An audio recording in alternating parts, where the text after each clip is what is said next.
Okay, now we're on to the next step. As you see, I have that nice glossy finish on the wood bead, so it's really shiny.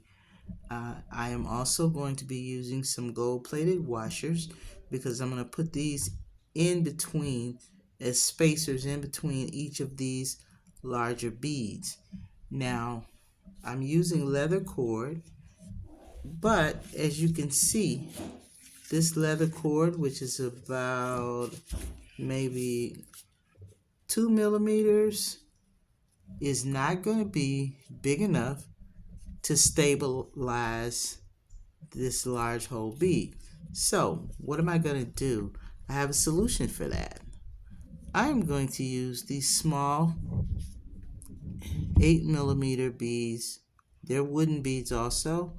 And don't worry about the color. I mean, if you want to paint them, you can to match these beads, but no one's going to see this. This is going to be hidden. So what I'm going to do here, this is going to be inside of the large hole bead to stabilize it so that they're not wobbling everywhere. So the first thing I'm going to do is run a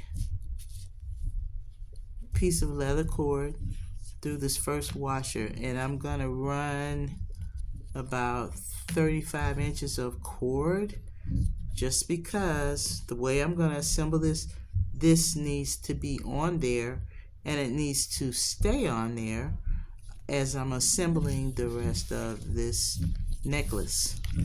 So here's the trick. How do you stabilize something with a hole this large? And also, as you can see, the washer has a much smaller hole. This hole is 1/8 of an inch on this bead. So here's the trick.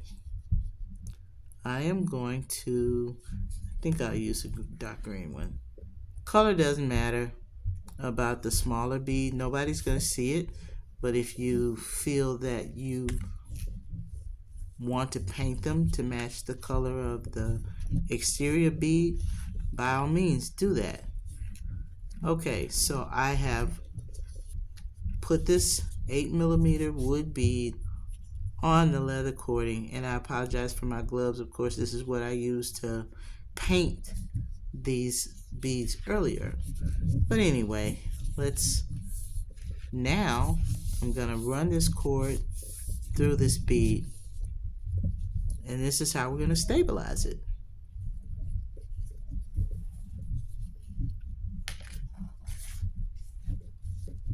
Run it through there. Now here comes the trick. As you can see, it fits in there, and I want it to stay.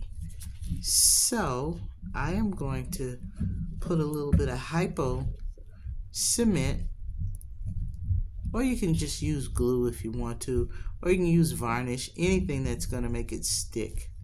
So I'm going to use some of this GS Hypo cement, and you know how we do it. I haven't tried this before, so you're going to see it firsthand.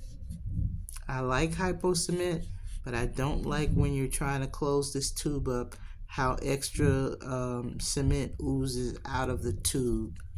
Even if you squeeze it on the sides, it doesn't stop oozing. But I really like the way you can apply this. Okay, so let's put a little bit of Hypo cement all the way around here. Yep. Where's my bead? Anyway. Okay, we've got our Hypo cement there. And the next thing that's going to happen, you probably already anticipated this. We're going to put this in there and let that dry.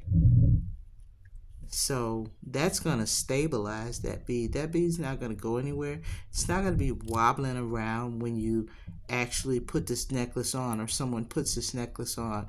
So this is how I am stabilizing the large hole bead with a wooden bead.